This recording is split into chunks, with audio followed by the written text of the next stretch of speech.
થોડી પ્રતીક્ષા કરો, એક પુત્ર નહીં, આપને 4 પુત્રોની પ્રાપ્તિ થશે અને એ સામાન્ય નહીં, ત્રિભુવનને ઉજાગર કરશે. તમારા કુળનો ડંકો લગાવી દેશે, તમને ધન્ય બનાવી દેશે. મહારાજ થોડી પ્રતીક્ષા કરો, આપે એક પુત્ર કામેષ્ટી યજ્ઞ કરવો પડશે. બાપજી આદેશ આપો. રોમ રોમમાં પ્રસન્નતા વ્યાપી ગઈ. આ તો સંતનું વાક્ય, સંતના શબ્દો શું ન કરે. આદેશ છૂટી ગયો છે. પુત્ર કામેષ્ટી યજ્ઞની તૈયારી થઈ. શૃંગી ઋષિ વસિષ્ઠ બોલાવા. શૃંગી ઋષિને નિમંત્રણ આપ્યું છે, પધાર્યા છે. પુત્ર કામેષ્ટી યજ્ઞનો આરંભ થયો છે. ભક્તિ સહિત યજ્ઞ કુંડમાં આહુતિઓ અર્પિત થઈ રહી હતી.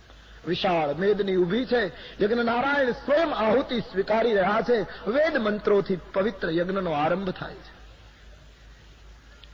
છેલ્લી આહુતિ જ્યાં અર્પણ થઈ છે, શંકરજી પાર્વતીને કહે, દેવી, અગ્નિદેવ યજ્ઞ કુંડમાંથી પિતાંબરો ધારણ કરીને હાથની અંદર પ્રસાદનો ચરુ લઈને સાક્ષાત અગ્નિદેવ યજ્ઞ કુંડમાંથી યજ્ઞ નારાયણ પોતે પ્રગટ્યા છે. બોલીએ યજ્ઞ નારાયણ ભગવાન કી. હાથમાં પ્રસાદનો ચરુ છે, સ્વયં પ્રગટ્યા છે. વશિષ્ઠજીના હાથમાં પ્રસાદનો ચરુ પધરાયો છે. જો વશિષ્ઠ કછ હૃદય વિચારા, સકલ કાજ ભા સિદ્ધ તુમારા. આપનું કાર્ય પરિપૂર્ણ થાય છે.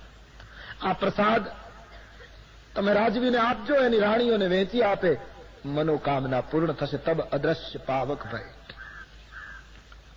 દેવ વિલીન થયા છે. મહારાજ દશરથજીએ વશિષ્ઠજીને વંદન કર્યા છે. નેત્રો સજળ બન્યા. પ્રસાદનો ચરુ અવધેશના હાથમાં આપતા વશિષ્ઠજીએ કહ્યું, રાજવી, આ પ્રસાદ તમારી 3 રાણીઓને યોગ્યતા પ્રમાણે વહેંચી આપો. આપની ઈચ્છા પૂરી થાય છે. ધન્યતા છવાઈ ગઈ. અયોધ્યામાં રાજવી રાણીવાસમાં પધારે છે. 3 રાણીઓને પ્રસાદની વહેંચણી કરે છે. અર્ધ ભાગ કૌશલ્ય દિનઃ. જે પ્રસાદ મળ્યો છે એમાંથી અર્ધો પ્રસાદ કૌશલ્યાજીને આપ્યો. કૌશલ્યાજી મહારાણી છે, અયોધ્યાના પાટ મહિષી છે. અર્ધો પ્રસાદ એને આપ્યો.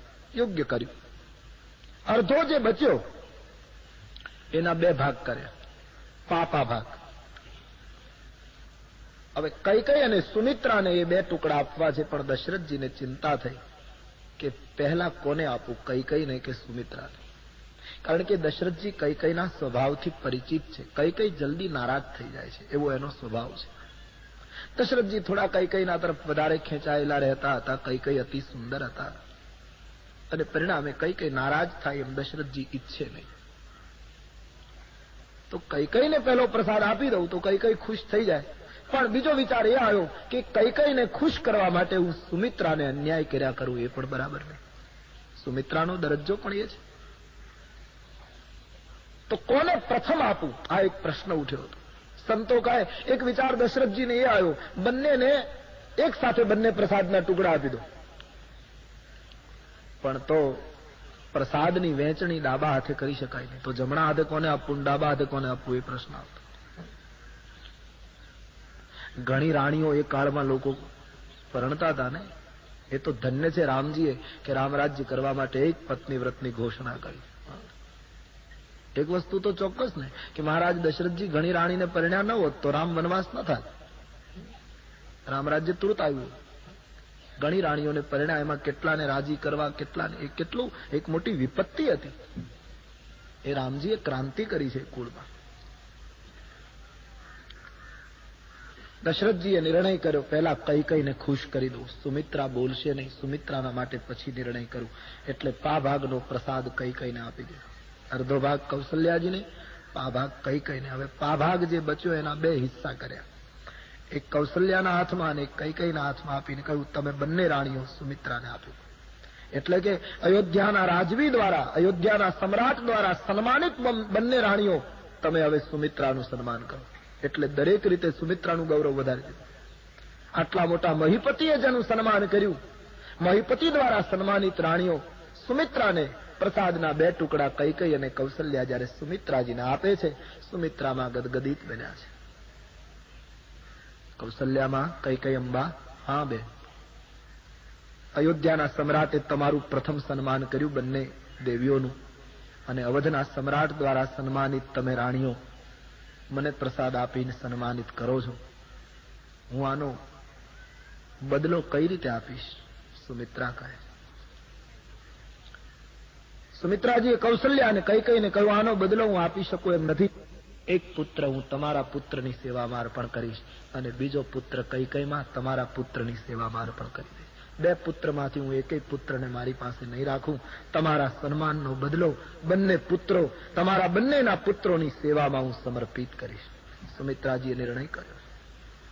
બસ એહી વિધિ ગર્ભ સહિત સબરાની.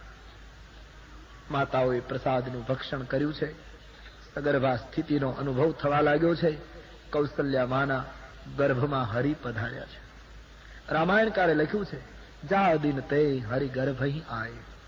કૌશલ્યાના ઉદરમાં જ્યારથી પ્રભુ પધાર્યા છે ત્યારથી સમસ્ત લોકની અંદર સુખ, શાંતિ અને સમૃદ્ધિ વધવા લાગી છે. અયોધ્યાના ભૂમિને કોઈ 4-5 આંગળ જ્યાં ખોદે તો મણીઓ નીકળવા લાગ્યા છે. સરયુમાં પાણી નથી વહેતું, અમૃત વહેવા લાગ્યું છે. વનસ્પતિઓ કાળગતિને ત્યાગી અને ફળફૂલ આપવા લાગી છે. રાષ્ટ્રમાં જ્યાં જ્યાં સમુદ્ર લાગ્યો હતો એ સમુદ્રને કિનારે લોકો ફરવા જાય તો સમુદ્ર રત્નો કિનારા ઉપર નાખે. લોકો લેતા નથી, લઈને સમુદ્રની પૂંજી પાછી સમુદ્રને અર્પણ કરે. આવી દિવ્યતા વ્યાપી ગઈ જ્યારથી હરિ કૌશલ્યાના ગર્ભમાં પ્રવેશ કરે. દિવ્ય વાતાવરણ અયોધ્યાનું બનવા લાગ્યું છે. પરમાત્માને પ્રગટ થવાનો અવસર નજીક આવતો જાય છે. તુલસીદાસજી લખે છે, એહી વિધિ કછુક કાલ ચલી ગયેવું, પ્રભુ પ્રગટન સોઈ અવસર ભયેવું. આમ સમય મર્યાદા પૂરી થવાની તૈયારી છે. ભગવાનને પ્રગટ થવાનો સમય નજદીક આવ્યો. તુલસીદાસજી લખે છે, યોગ લગન ગ્રહ બાર તિથિ સકલ ભય અનુકૂલ, ચર અરુ અચર હર્ષયુત રામ જન્મ સુખમૂલ. યોગ લગન ગ્રહ વાર તિથિ બધું અનુકૂળ થઈ ગયું. ચર અચર બધા જ હર્ષમય છે. तुलसीदास जी दिवस पण बतावे छे, अपनी कुटिया में बैठकर अपने इष्ट के जन्म की कथा लिखते हुए तुलसी भाव विभोर हो रहे. बड़ी सुंदर चौपाई लिख दी. तरस शुक्ल नवमी नो सूर्योदय थई रह्यो छे. अवधनी भूमि भाव विभोर बनी छे. एक एक रजकण आज पुलकित थई रह्યું છે. સરયુ ઉછાળા ભરી રહી છે, કારણ કે એને આજ ખબર પડી ગઈ કે આમ તો મારે દરિયે જવું પડે, પણ આજ મારા સદભાગ્ય કે દરિયો મારે આંગણે આવી રહ્યો છે. सरजू भरने लगी उछाले, क्योंकि सागर स्वयं नदी तक आया. आज गागर में सागर भर आया. तो सरयू उछाळा मारी रही છે. વાતાવરણ પવિત્ર બની ગયું. ચૈત્ર શુક્લ નવમી નો શુભ દિવસ છે. અભિજીત સોહે છે. મધ્ય દિવસ થવાની તૈયારી છે. ઠંડી નહીં, ગરમી નહીં, લોકોને તૃપ્તિ અને આરામનો કાળ છે. મધ્યાહનનો સમય એટલે માણસ ભોજન કરીને આરામ કરે. તૃપ્તિ અને આરામનો સમય છે. મંદ સુગંધ શીતલ પવન વહેવા લાગ્યો છે. પ્રાણી માત્ર પ્રસન્ન થયા છે. ગાયો થનગનાટ કરવા લાગી છે. મરગલાઓ નાચવા લાગ્યા છે. તુલસીના સંતો કહે, વિંધ્યાચલ અને હિમાચલની તળેટીમાં વર્ષોથી સાધના કરતા મહાત્માઓને અયોધ્યા ખેંચવા લાગી છે. સંતો સાધનાને છોડી અયોધ્યા તરફ દોડવા લાગ્યા છે. વાતાવરણ અતિ પવિત્ર બન્યું છે. ગોસ્વામીજી વર્ણન કરે, મણીઓની ખાણો નીકળવા લાગી છે. દેવતાઓના દુદુંભી નગારાઓ વાગવા લાગ્યા છે. દેવતાઓ પ્રસન્ન બન્યા છે. સંતો આનંદિત થયા છે. સરયુને કિનારે મહાત્માઓ નાચે છે. માં કૌશલ્યાને રાજભવનમાં મંગલ શુકન થવા લાગ્યા છે. ભારત વર્ષને આ નવમીએ ધન્ય બનાવી દીધો છે. સ્વર્ગસ્થ બિંદુજીએ લખેલું, હિન્દ મેં प्रतिवर्ष ये आती है नवमी राम की. हिंद में प्रतिवर्ष ये आती है नवमी राम की और राम का सुमिरन करा जाती है नवमी राम की. भारत वर्ष ने બે તિથિઓએ ધન્ય બનાવી દીધો. એક નવમી યાની રામનવમી, બીજી કૃષ્ણાષ્ટમી જન્માષ્ટમી. ઘણી વખત વિચાર પણ આવે કે આ બે તિથિઓ આ દેશમાં ન હોત તો આપણે શું હોત. આપણી કલ્પના કરવી મુશ્કેલ બને છે. બે અવતારોએ ભારતીયોનો ઉદ્ધાર કરી નાખ્યો. आज वही नवमी का सूरज धीमे धीमे ऊपर आ चुका है. સૂર્યનારાયણ પણ પોતાના કુળમાં પરમાત્માનું પ્રાગટ્ય થવાનું એના દર્શન માટે ઉપર જાણે થંભી ગયા છે. દિવ્ય વાતાવરણ. કૌશલ્યાને બાર બાર શુકન થાય છે. કોઈને ખબર નથી શું થવાનું છે. આખી અયોધ્યામાં એક દિવ્ય વાતાવરણ ભરાયું છે. ફૂલો ખીલવા લાગ્યા છે, ભંવરો ગુંજાર કરવા લાગ્યા છે. અતિ વાતાવરણ સુંદર. બ્રહ્માજીએ શુભ અવસર જોયો. તમામ દેવતાઓની સાથે બ્રહ્માનું વિમાન આકાશમાં ઘૂમવા લાગ્યું. દેવતાઓ ગર્ભસ્તુતિ કરવા લાગ્યા છે.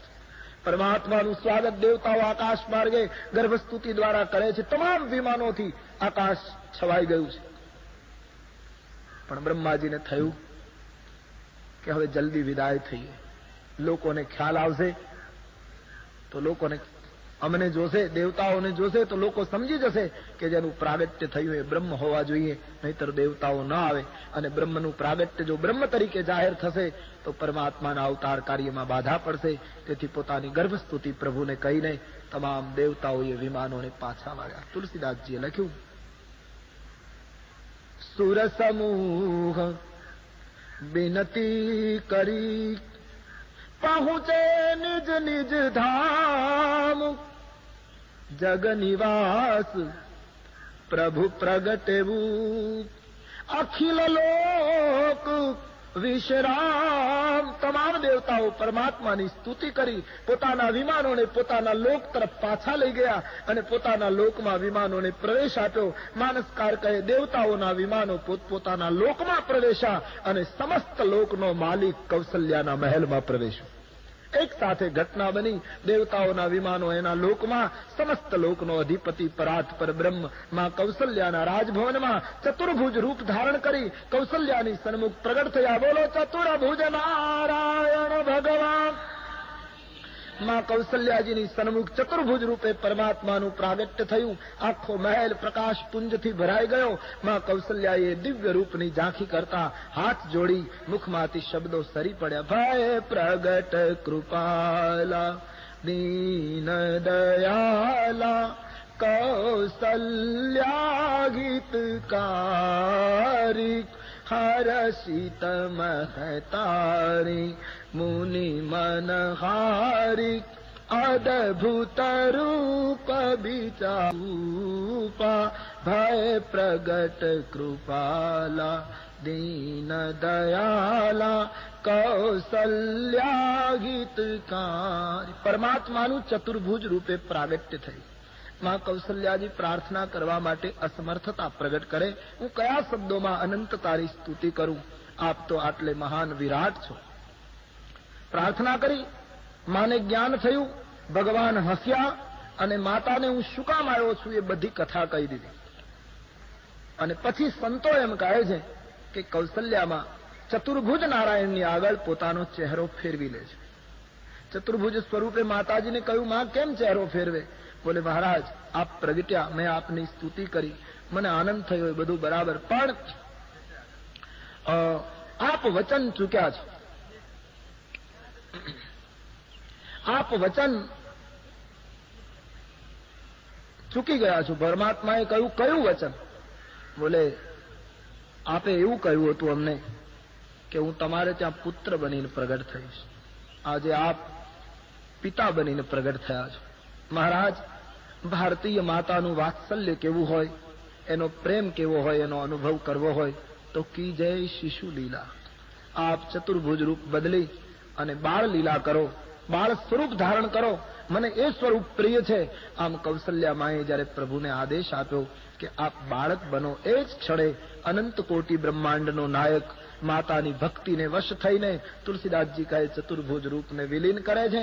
કી જય શિશુ લીલા. જ્યાં આટલું કહ્યું, સુની બચન સુજાના રોદ અને ઠાના હોઈ બાલક સુરભૂપા. તુલસીદાસજી કહે અનંત ઈશ્વર માના આદેશને વશ થઈને બાળ સ્વરૂપ ધારણ કરી કૌશલ્યા માના સન્મુખ રુદન કરવા લાગ્યા. હવે રામનું પ્રાગટ્ય થયું. બોલો રામચંદ્ર ભગવાન વિપ્રધેનુ સુર સંતહિત લીનહ મનુજ અવતાર નિજ ઈચ્છા નિરમિત તનુ માયા ગુણ ગોપાળ. પરમાત્મા રુદન કરવા લાગ્યા.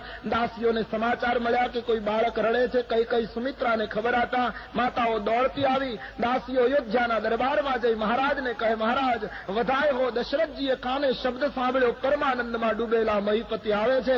એક એક વ્યક્તિ પહોંચી ગઈ છે. તુલસીદાસજી કહે, આનંદ વિભોર બનેલા અવધપતિએ પરમાનંદ પુરી મન રાજા કહા બુલાઈ બજાવહું બાજા. બધાને સૂચના આપી, ઉત્સવની શરૂઆત કરો, વધાય શરૂ કરો. આખી અયોધ્યામાં જય જય ઘોષ થયો. બોલો રામચંદ્ર ભગવાન કી.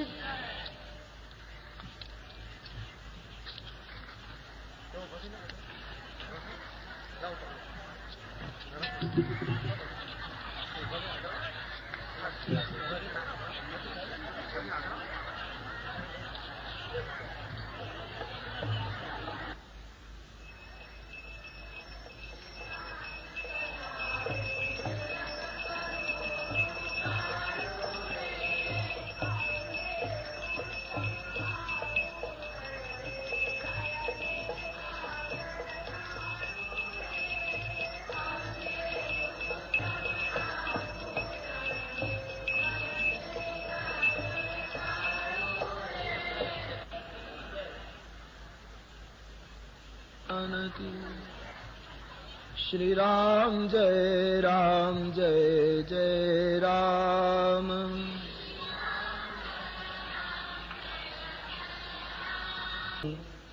બસનમણી નૃપવિપ્રન કહ દીન.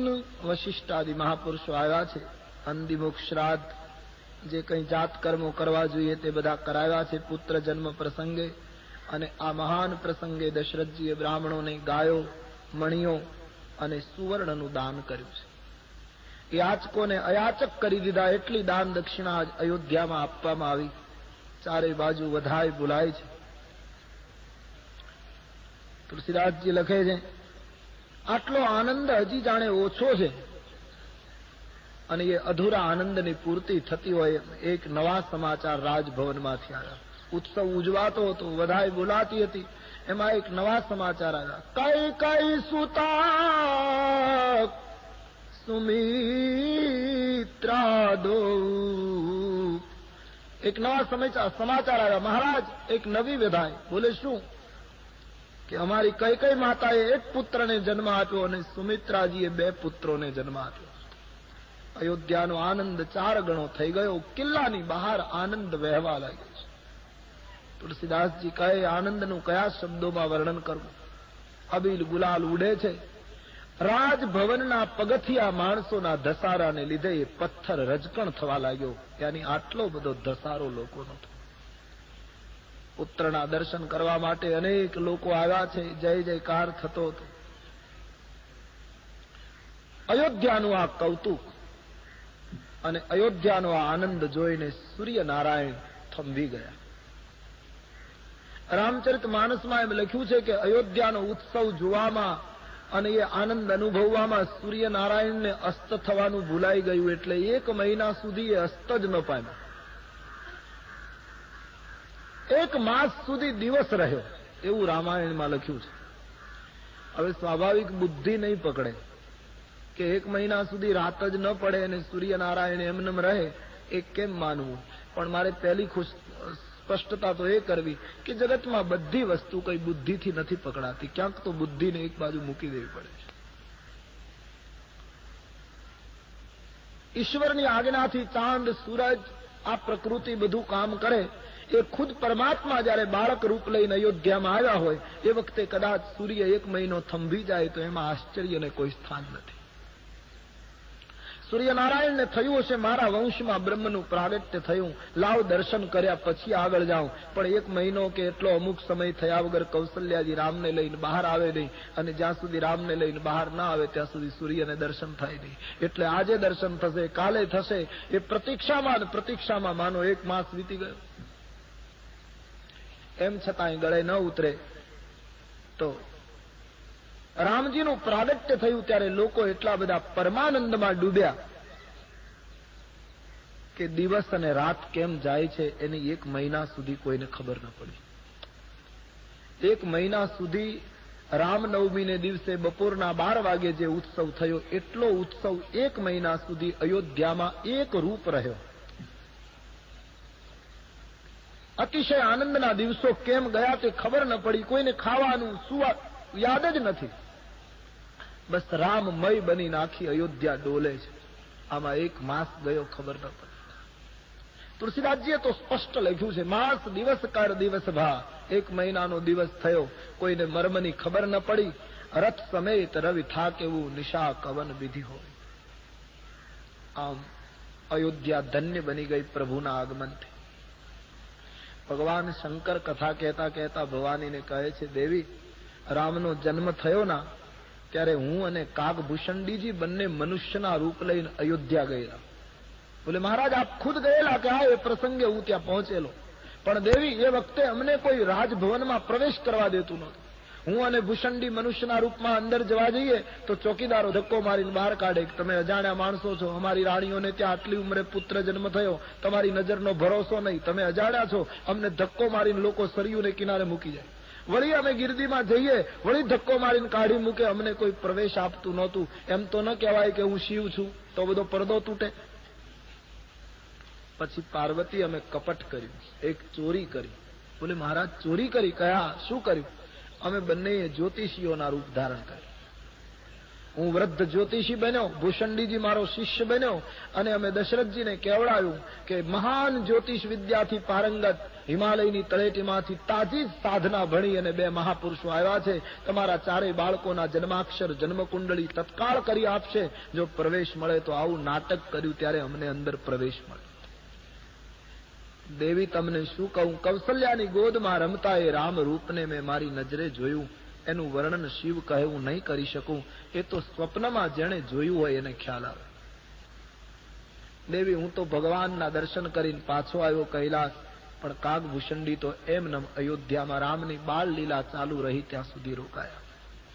અયોધ્યા રામચરિતમાનસમાં આ પ્રસંગ બહુ ટૂંકમાં લખ્યો છે, પણ તુલસીદાસજીએ પોતાના સાહિત્યમાં લખ્યું છે કે રામનો જન્મ થયો એ વખતે શંકર ભગવાન વૃદ્ધ બ્રાહ્મણનું રૂપ લઈને અયોધ્યા ગયા. કોઈ અંદર જવા દેતું નથી. બહુ સરસ સ્પષ્ટતા તુલસીદાસજીએ પોતાના સાહિત્યમાં કરી. આખું પદ લખ્યું આના માટે. ભૂષણજીજી નાના શિષ્ય બન્યા અને ભગવાન શંકર વૃદ્ધ બ્રાહ્મણનું રૂપ લઈ અંદર તો કોઈ જવા દેતું નથી. સરયુને કિનારે વિચાર કરે રામ દર્શન કઈ રીતે થાય. છેક કૈલાસથી અહીં સુધી આવ્યા અને અહીં લોકો દર્શન કરવા દેતા નથી. શંકર ભગવાન દર્શન માટે ખૂબ તડપે છે. મનોમન સરયુને કિનારે ભગવાન રામને પ્રાર્થના કરી, મહારાજ તમે બાળ સ્વરૂપે પ્રગટ્યા છો, મારે દર્શન કરવા છે, પણ આ લોકો આવવા દેતા નથી, મારે કરવું શું? હવે તમે કંઈક કરો. અંતરથી ભગવાનને પ્રાર્થના કરી. રામજી કૌશલ્યામાની ગોદમાં રમતા હતા બાળ સ્વરૂપે, એને ખ્યાલ આવ્યો કે શિવજી આવ્યા છે પણ કોઈ આવવા દેતું નથી. એટલે ભગવાને નાટક કર્યું, ખૂબ રડવા માંડ્યા. બાળ સ્વરૂપે રામજી ખૂબ રડે. માતાને ચિંતા થવા લાગી, બાળકને શું થયું? કેટલું કરવામાં આવ્યું. વૈદો, હકીમો, દોરા ધાગા વાળાઓ, જાણકારો કેટલાયને બોલાવ્યા છે. બાળકને કોઈની નજર લાગી ગઈ કે કઈ થઈ ગયું કે શું થયું આટલી બધી ગિરદીમાં? અને બધા ખૂબ કરે, કઈ મંત્ર જંત્ર થવા લાગ્યું, પણ રામજી રડતા બંધ જ થાય, ખૂબ રડે. કૌશલ્યાબાની આંખમાં આંસુ આવી ગયા. શું કરવું? દશરથજીએ સેવકોને સૂચના આપી, તપાસ કરો, કોઈ એવો સારો જ્યોતિષી, કોઈ એવો સારો ઉતારનારો મળી જાય અને આ બાળકને રડતો બંધ કરે તો એને જલ્દી તપાસ કરો. સેવકો ચારે બાજુ નીકળી ગયા. એમાં 2 સેવકો સરયુને કિનારે શંકર ભગવાન ઉદાસ થઈને બેઠા છે. એની પાસે આવ્યા. કહ્યું, મહારાજ ક્યાંથી આવો? કહ્યું, હિમાલયથી. આ કોણ છે? મારો ચેલો. તમને કોઈ બાળકને કોઈની નજર લાગી હોય તો ઉતારતા આવડે? શંકરે કહ્યું, ઈ જ ધંધો કરીએ છીએ, એ સિવાય બીજું કઈ આવડતું જ નથી. કામ જ એ છે. કોને કઈ થયું? કોઈ બોલે અમારા રાજકુમારને ખૂબ જ રડે છે, કંઈક થઈ ગયું છે. બોલે અમને લઈ જાઓ. મંત્ર જંત્ર તો પછી મારી નજર એ બાળક ઉપર પડે અને અમારી 4 આંખ ભેગી થાય કે એ બાળકને રડતો બંધ કરી દો, આટલી મારામાં શક્તિ. રાજ્યમાં ખબર પહોંચ્યા છે. પછી તો રાજ્યના મહેમાન તરીકે સન્માન થયું. દબદબાપૂર્ણ શિવને અને ભૂષણજીને અંદર લઈ ગયા. શંકર ભગવાન આવ્યા છે. કૌશલ્યામાની ગોદમાં રામ રડે છે. ભગવાન શંકર વૃદ્ધ બ્રાહ્મણના રૂપમાં પહોંચ્યા. દશરથજીએ સન્માન કર્યું. ભૂદેવ, અમારા બાળકને કંઈ થઈ ગયું, આપ કંઈ જાણતા હો તો બોલે હમણાં સારું કરી નાખો. કૌશલ્યાની ગોદમાં રડતા રામની સામે શિવે જોયું, શિવજીની સામે રામે જોયું. ચાર આંખ ભેગી થઈ, હરિહર એક થયા. ભગવાન રામજીનું રડવાનું બંધ થઈ ગયું અને શંકરજીનું રડવાનું ચાલુ થઈ ગયું. શિવજીની આંખમાંથી અશ્રુ પડવા લાગ્યા. આટલા બધા ભાવ મગન થયા. કૌશલ્યાજીને શ્રદ્ધા બેસી ગઈ કે મહાત્મા સિદ્ધિ વાળો છે. એણે મારા બાળકનું રુદન પોતાના ઉપર લઈ લીધું અને મારા બાળકને શાંત કરી દીધો. અતિ આનંદ અને શ્રદ્ધા બેસી ગઈ. શિવજી ધન્ય બન્યા છે.